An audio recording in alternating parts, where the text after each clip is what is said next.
Inabot ni Dongpil ang lahat ng mga kailangan at pinakuha na handa at kumpleto ayon sa hinihingi. Labis na tuwang-tuwa si Hanji nang makita ang mga ito, nagulat at lalong natuwa siya nang malaman na nagawa nitong makuha ang 5 sako ng turbid elimination herbs at ang kanyang espesyal na kahilingan, ang cave pine tea. Idinagdag pa niya na matapos makarating sa lugar na ito ay natuklasan niyang ang aroma ng cave pine tea ay may kakayahang itaboy ang mga mababangas na hayop. Ipinaliwanag ni Hanji ang kanyang dahilan at layunin dahil nakakaabala at nakagagambala ang tuwing nakakasalamuhan nila ang mga Asher Lotus at Xingxing, naisip niyang mas mainam na humanap ng paraan upang mapigilan ang mga ito na makalapit o makasalamuha sila. Nabalitaan din ni Dongpil na ang bundok ng Wailing na matatagpuan sa sangay ng Yunnan ng samahan ay mayroong maraming uri ng mga halamang ito. Gayunman, nanatiling nagtataka si Dongpil at nagtanong kung bakit nais ng binata ang turbid elimination herbs na siyang pinapakuha nito. Sinagot siya ni Hanji na mayroong paggagamitan ang lahat ng bagay, na tila hindi pa niya sasabihin ang tunay na dahilan. Pinuri ni Hanji si Madongpil dahil sa magandang kalidad at kondisyon ng mga halaman, malinaw niyang sinabi na mahusay ang ginawa nito, pagkatapos ay humiling siya na kung maaari ay magdala pa ito ng mas maraming turbid elimination herbs sa susunod na pagkakataon.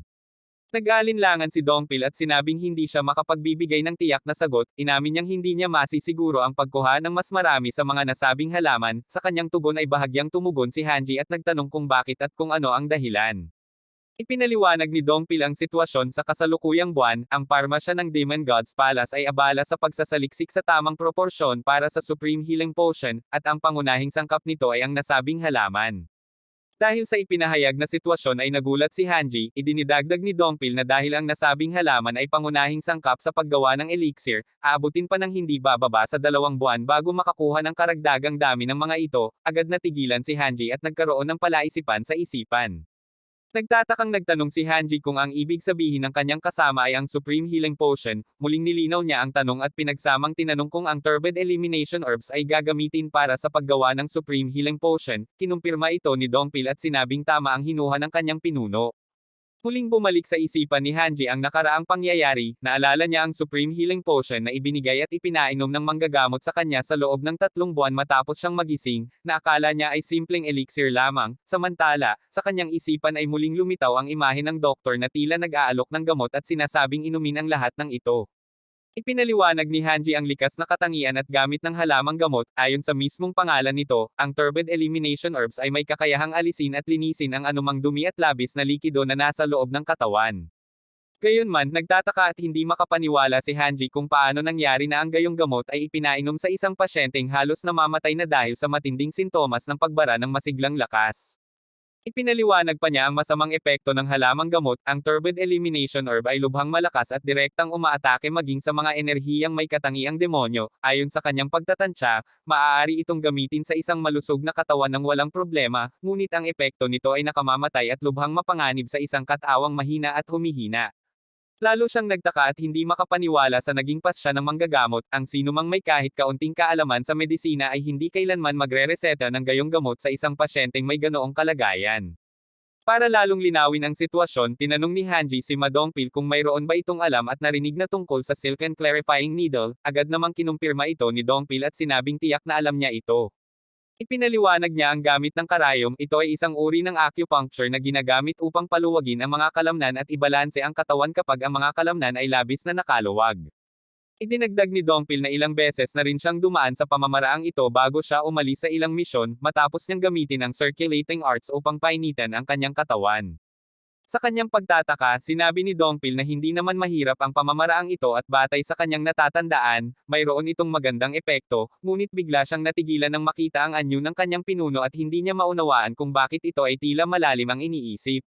Sa kanyang isipan ay nabuo ang isang malalim at nakababahalang katanungan, sino ang maglalakas loob na ipainom ang Supreme Healing Potion na naglalaman ng turbid elimination herb sa isang katawang nasa pinakamahinang kalagayan, at sino ang gagamit ng Silken Clarifying Needle sa isang katawang matigas na at hindi na gumagalaw, tila may isang masamang plano ang naganap sa kanya. Dahil sa bigat ng sitwasyon, naghinala si Hanji at naniniwalang hindi ito gawa ng manggagamot ng mag-isa lamang, tiyak na may mas mataas na posisyon, tulad ng isang mataas na ehekutibo at isa sa mga alagad, ang nasa likod ng lahat ng ito. Lalong lumalim ang paghinala at pagkabahala ni Hanji, napaisip siya sa posibleng masamang balak kung sakaling isang alagad mismo ang nasa likod ng tangkang pagpatay sa kanya.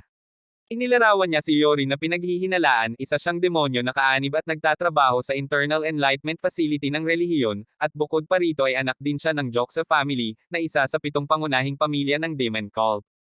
Kinumpirma niya ang pagkakakilanlan ni Yorin at nagtanong kung siya nga ba ang nakababatang kapatid ng ika-4 na Ginoo, kinumpirma ito ng dalaga, habang idinagdag na siya ang babaeng unang nagpakita at nagtangka na makipag-ugnayan sa kanya sa sandaling magising siya mula sa pagkakatulog.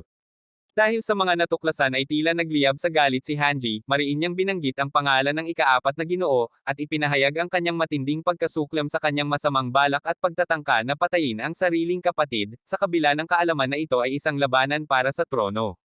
Sa kabila panig, dumating ang doktor at sinabing inihanda na niya ang cave pine tea, pinayuhan niya si Yomon na inumin na ito bago lumamig.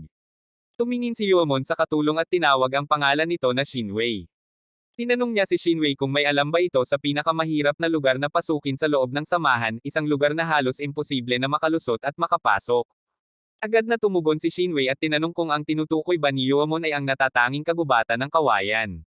Ipinaliwanag ni Yomon na ang natatanging kagubatan ng kawayan ay talagang hindi mapapasok, maging ang mga matataas na ehekutibo ay hindi maaaring pumasok doon nang walang pahintulot mula sa pinuno, gayunman, nilinaw niya na hindi ang pisikal na pagpasok ang kanyang katanungan, kundi ang kakayahang magtanim ng mga tiktik at especially iya sa lugar na iyon.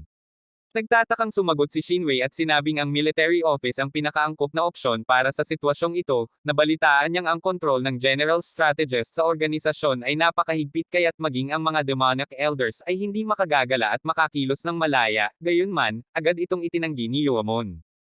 Itinanggi ni Yuamon ang pahayag at nilinaw na ang military office ay isang organisasyon na medyo madaling pasukin at lusutan, salungat sa iniisip ng marami.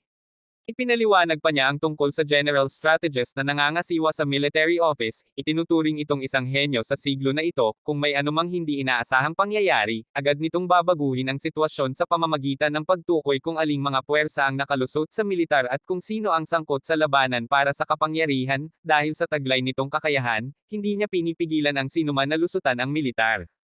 Gayunman, nilinaw niya na hindi lahat ay pinipili ang ganitong gawain, dahil sa kanyang pambihirang kakayahan, agad na matutuklasan ng general strategist ang lahat ng intensyon at layunin ng sinumang magtatangkang manektik at manghimasok sa kanyang sakop. Dahil sa mga paliwanag ay lalong nagtaka si Shinwei at nagtanong kung ano naman ang pinakamainam na lugar upang makapagtanim ng tiktik. Walang pag-aatubiling sumagot si Yomon at sinabing ang Court of Elders ang pinakamainam na lugar. Inilarawan niya ang Court of Elders bilang isang organisasyon na naiiba at natatangi mula sa lahat ng iba pa, umiiral lamang ito upang protektahan ang Demon Lord at ang buong samahan. Ang organisasyong ito ay naiiba mula sa lahat ng iba pang organisasyon na handang lumipat ng panig depende sa kapangyarihan at awtoridad na sangkot sa anumang sitwasyon.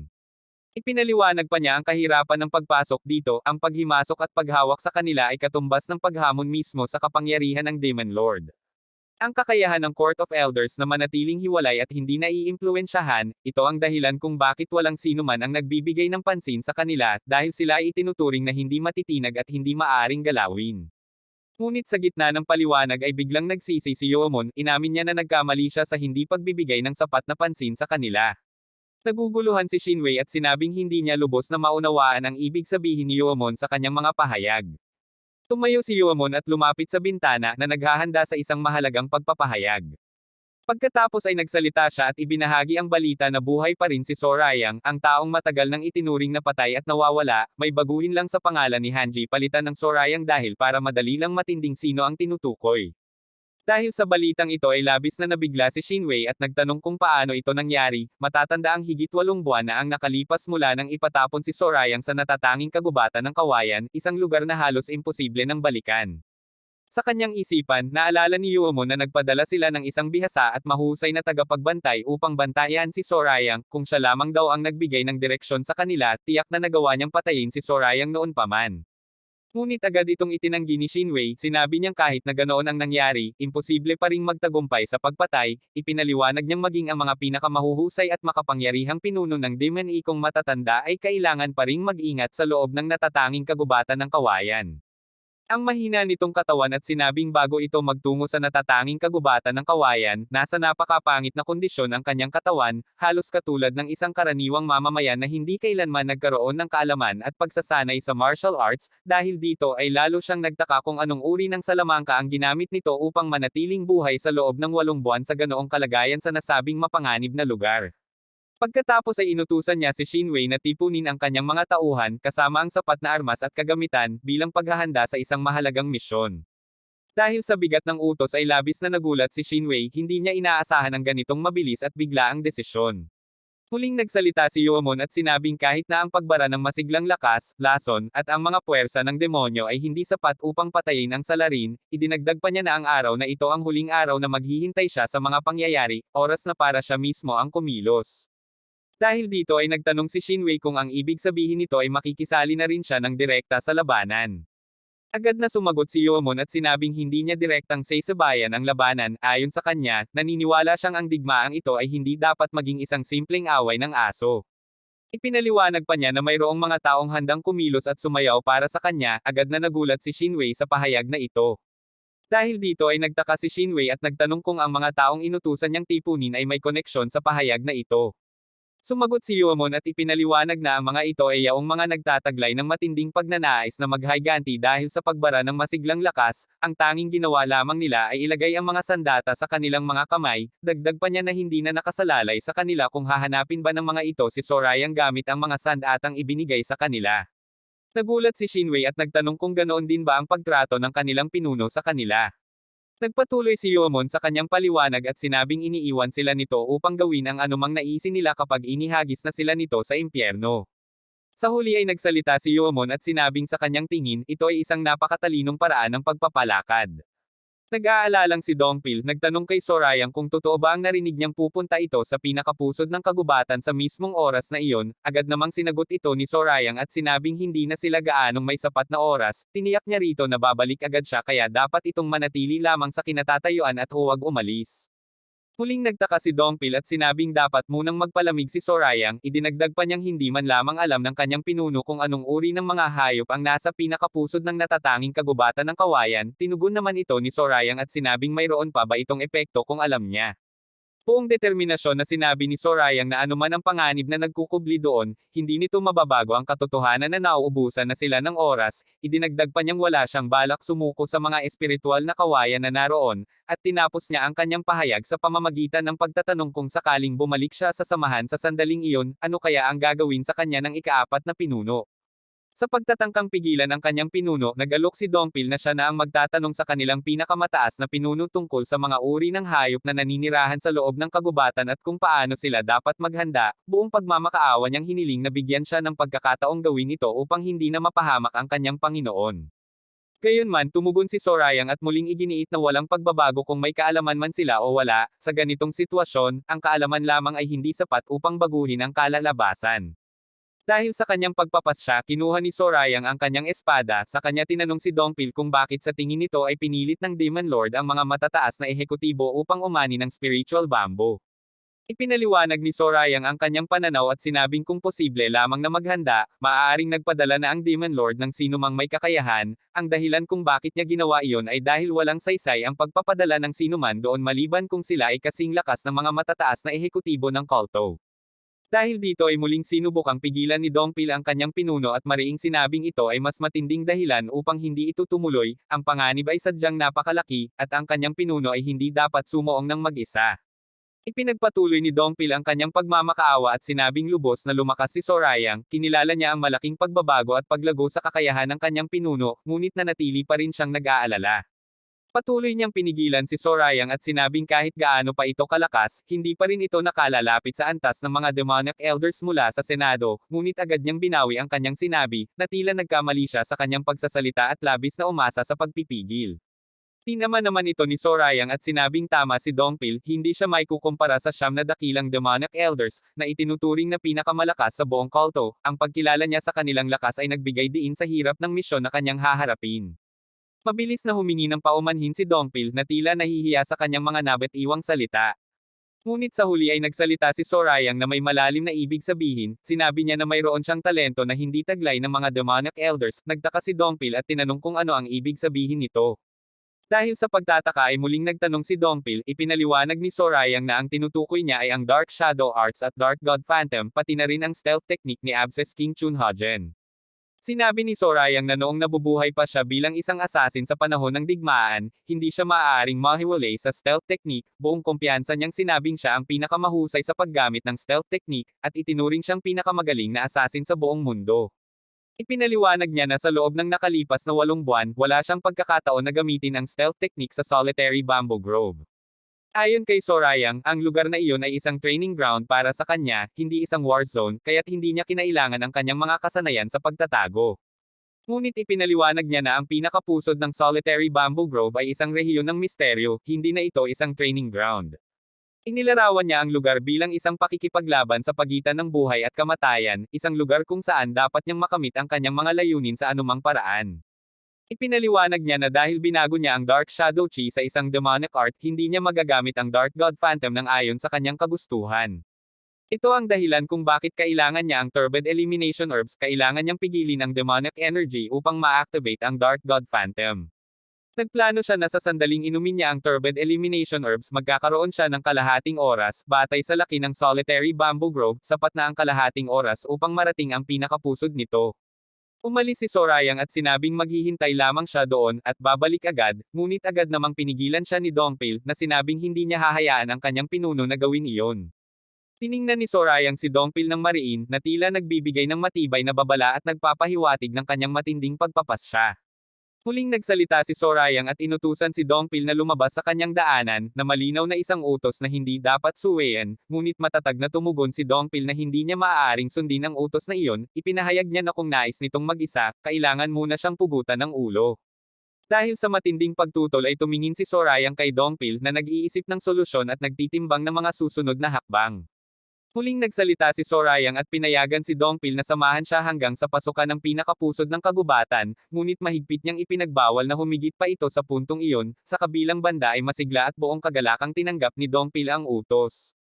Matapos ang usapan, mabilis na tumakbo sila Sorayang at Dongpil sa gubat na nagmamadali upang marating ang kanilang destinasyon. Sa isang sandali ay biglang huminto si Sorayang na tila may napansin at naramdaman na kakaiba. Napansin ni Sorayang ang lugar at naalala na iyon ang pook kung saan niya hinuli ang Loshu, sa kanyang pagtatantya, iyon ang pasukan sa pinakapusod ng kagubatan. Sa lugar na iyon ay makikita ang makapangyarihang enerhiya na tila nagmumula sa kaibuturan ng kagubatan. Kasabay nito ay narinig ang tunog ng paglalakad nila. Naramdaman ni Dongpil ang isang masamang amoy, na tila may bulok at hindi kaaya-ayang bagay sa paligid, ipinahayag niya na may umaalingasaw na amoy at tila may nabubulok. Labis na nagulat si Dongpil at tinawag si Sorayang upang tingnan ang kanyang nakita, na tila hindi makapaniwala sa pangyayari. Nang makita niya ang mga bangkay ng mga hayop ay lalo siyang nabigla at hindi makapaniwala sa nakita. Ipinakita ang bangkay ng isang hayop na tila biktima ng isang marahas na pangyayari. Ayon kay Dongpil, ang lahat ng mga hayop ay namatay matapos magsuka ng dugo na nagpapahiwatig ng isang matinding internal na pinsala. Ipinakita ang dami ng bangkay na tila nagkalat sa paligid na nagpapakita ng kalunos-lunos na sitwasyon. Tubos na nagulat si Dongpil at Sorayang sa dami ng bangkay ng mga hayop na kanilang nakita. Hindi makapaniwala si Sorayang sa kanyang nakita, muling binanggit niya na ang lahat ng mga hayop ay namatay matapos magsuka ng dugo, mayroon siyang napaansing kakaiba sa kanilang paligid. Napansin ni Hanji na mayroong ilang mga hayop na hindi pa nila nakita kailanman, tinanong niya kung hindi ba iyon isang leopardo. Inilarawan ni Dongpil ang nilalang bilang isang mango, isang hayop na nasa pinakamataas na hierarchy sa solitary bamboo grove, na balitaan niya na hindi ito umaalis sa pinakapusod ng solitary bamboo grove maliban kung kinakailangan, kaya't ang pangyayaring ito ay lubhang nakababahala.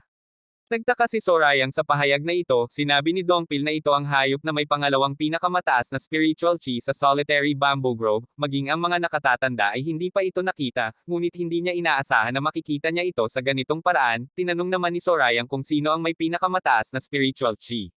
Sumagot si Dongpil at sinabing ang nilalang na may pinakamataas na espiritual na kapangyarihan ay nasa di kalayuan, ipinahiwatig niya na ang nasabing nilalang ay nasa tabi lamang, malapit sa kanilang kinatatayuan. Inilarawan ni Dongpil ang nilalang na iyon, tinawag niya itong Thunder Serpent, isang nilalang na lubhang kinatatakutan dahil sa taglay nitong lakas. Kinumpirma ni Sorayang ang pagkakakilanlan ng ahas na may dalawang buntot na nasa harap nila, kinumpirma ito ni Dongpil at sinabing bagaman iyon ang kanyang unang beses na nakakita ng ganoong nilalang, wala siyang pagdududa na iyon ang tinutukoy nila. Ngunit nagtaka si Sorayang sa pahayag na iyon, hindi niya inaasahan na ang pinakamalakas na nilalang sa Solitary Bamboo Grove ay ganoon lamang kaliit at tila walang kapangyarihan, kinumpirma naman ni Dongpil na ayon sa kanyang naririnig, iyon nga ang pinakamalakas. Nag-aalinlangan si Sorayang sa lakas ng nilalang, ayon sa kanya, hindi ito mukhang malakas at hindi rin mukhang may lason, idinagdag pa niya na kahit gaano pa ito kalakas, ito ay naging isa na lamang na bangkay tulad ng iba, kinumpirma naman ito ni Dongpil. Ngunit muling nagtaka si Sorayang sa nakita, sinabi niya na ang kalagayan ng mga nilalang ay lubhang kakaiba, hindi normal ang pagkamatay ng mga ito. Ipinaliwanag ni Sorayang na kung titingnan ang mga bangkay na nagkalat sa paligid, tila sila ay natalo ng isang bagay, ngunit ang mas nakababahala ay walang anumang sugat sa kanilang katawan, ang kanilang pagkamatay ay tila dulot ng isang misteryosong puwersa. Dagdag pa ni Sorayang, maging ang mga espiritual na kawayan na dapat ay mas makapal at masagana sa paligid ng puso ng kagubatan ay tila nalanta at patay, ang lahat ay tila nawala ng buhay. Nagtaka si Sorayang kung sino ang may kakayahang gawin ito, ang ganitong uri ng pagpuksa ay hindi lamang nangangailangan ng matinding lakas, kundi pati na rin ng isang kakaibang kapangyarihan na hindi pa nila nakikita. Naiisip niya na tila ang lahat ng bagay sa paligid ay sinipsip ang lakas ng buhay, ang pangyayaring ito ay nagdulot ng malaking pagkabahala, dahil ipinahihiwatig nito ang presensya ng isang nilalang at puwersa na lubhang mapanganib at may kakayahang pumuksa ng hindi nag-iiwan ng anumang pisikal na bakas. Naramdaman ni Sorayang ang isang kakaibang simoy ng hangin na tila nagdadala ng isang pahiwatig at mensahe mula sa hindi nakikitang pinagmulan. Tinitigan ni Hanji ang kanyang paligid, sinusuri ang bawat detalye, na naghahanap ng pinagmulan ng kakaibang sensasyong kanyang naramdaman. Biglang nagsalita si Sorayang at pinatahimik si Dongpil, nagtaka si Dongpil kung saan nakatingin si Sorayang. Lalong nagtaka si Dongpil kung ano ang nangyayari kay Sorayang, sa kanyang pananaw, isang maliit na simoy ng hangin lamang ang dumadaan, at walang dapat ikabahala. Sa kabila ng pagtataka ni Dongpil, nagsimulang kumilos si Sorayang. Muling naramdaman ni Sorayang ang kakaibang sensasyon at nagulat kung ano ito, agad niyang napagtanto na nagmumula ito sa pinakapusod ng Solitary Bamboo Grove. Biglang lumakas ang enerhiya sa paligid na may isang matinding puwersa at kapangyarihan sa loob ng kagubatan. Tinawag ni Sorayang si Dongpil na may seryosong tono at agad namang tumugon si Dongpil. Nagpatuloy si Sorayang at sinabing siya na lamang ang magpapatuloy mag-isa mula sa puntong iyon. Inutusan niya si Dongpil na maghintay sa lugar na iyon at mahigpit na ipinagbawal na sundan siya, anuman ang mangyari. Nag-aalala si Dongpil at tinawag ang pangalan ni Sorayang na nagbibigay babala at humihiling na maging maingat. Nakita ni Sorayang ang pinagmulan ng enerhiya. Lumipat ang tagpo sa isang lalagyan na naglalaman ng isang mahalagang bagay. Samantala, abala ang mga katulong sa pagmasahe sa Demon Lord. Patuloy ang pagmamasahe sa katawan ng Demon Lord. Ngunit biglang nagtanong sa isipan ng Demon Lord kung bakit nagpakita ang isang nilalang sa kanyang harapan, na nagulat sa hindi inaasahang pagdating. Tinawag ng Demon Lord ang nilalang na Jackal na nagpapahiwatig ng isang pamilyar ngunit hindi inaasahang pagtatagpo. Inisip ng Demon Lord na akala niya ay wala na silang dahilan upang muling magkita.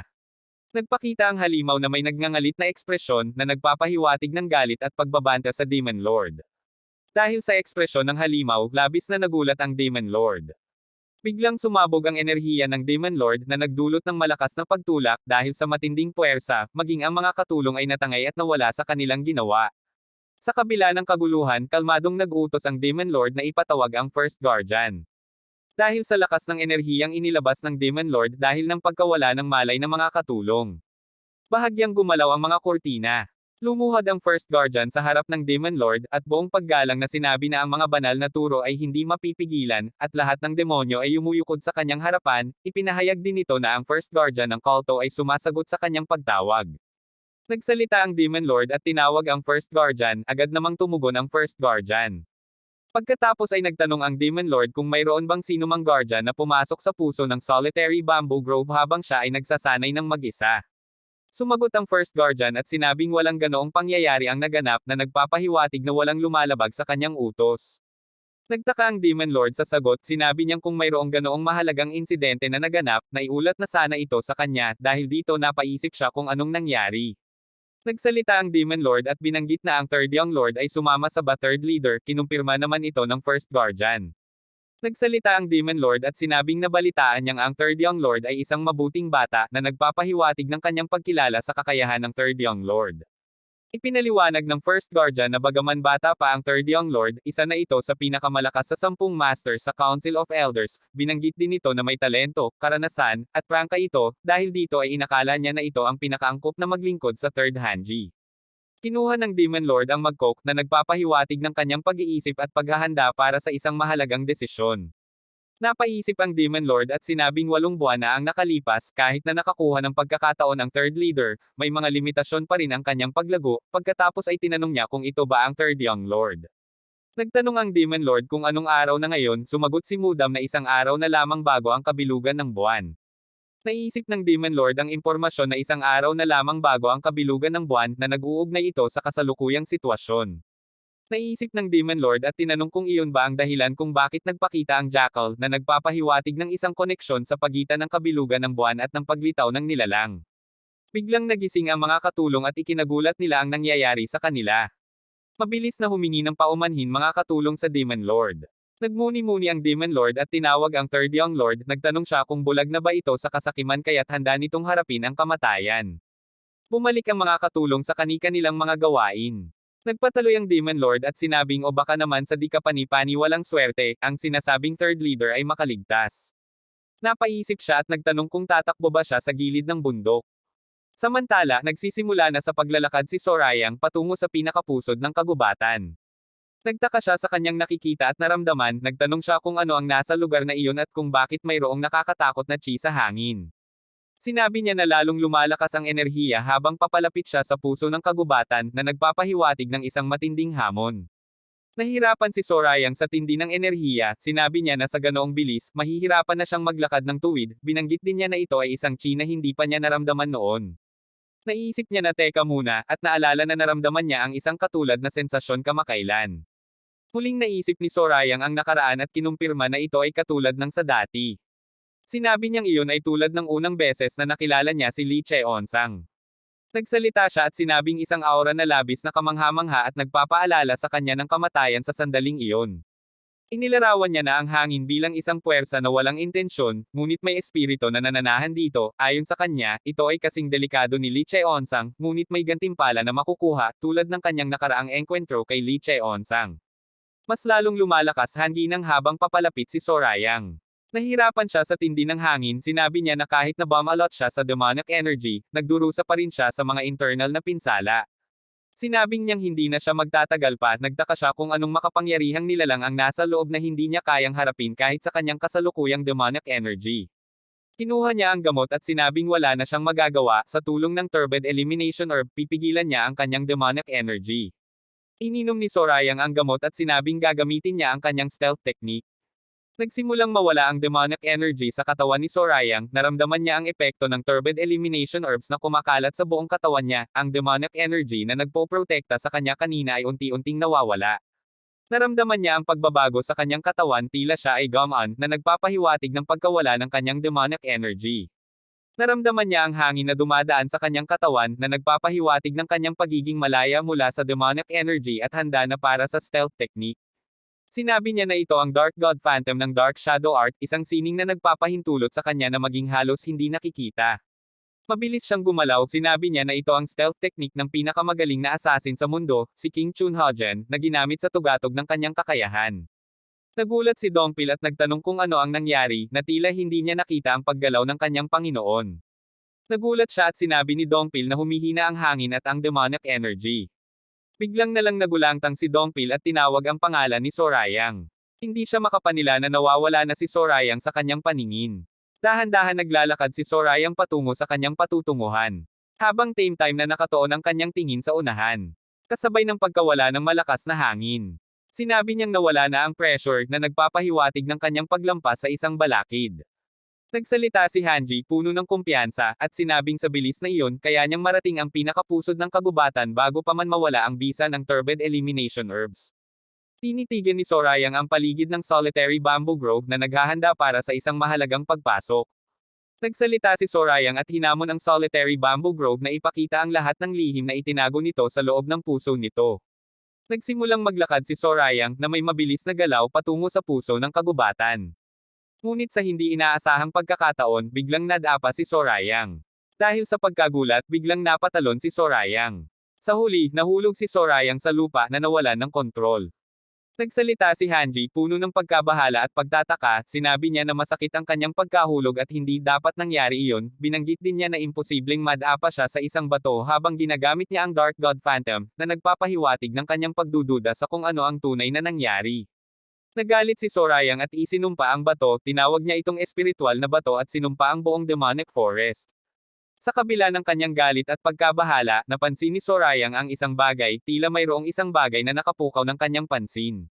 Isang hayop ang kumilos sa harap ni Sorayang na nagulat sa hindi inaasahang pangyayari. Labis na nagulat si Sorayang at nagtanong kung ano ang nangyayari, hindi siya makapaniwala sa kanyang nakita. Ipinakita ang isang natutulog na hayop na mapayapa lang natutulong. Muling nagulat si Sorayang at nagtanong kung ano ang nangyari sa matalinong nilalang na iyon.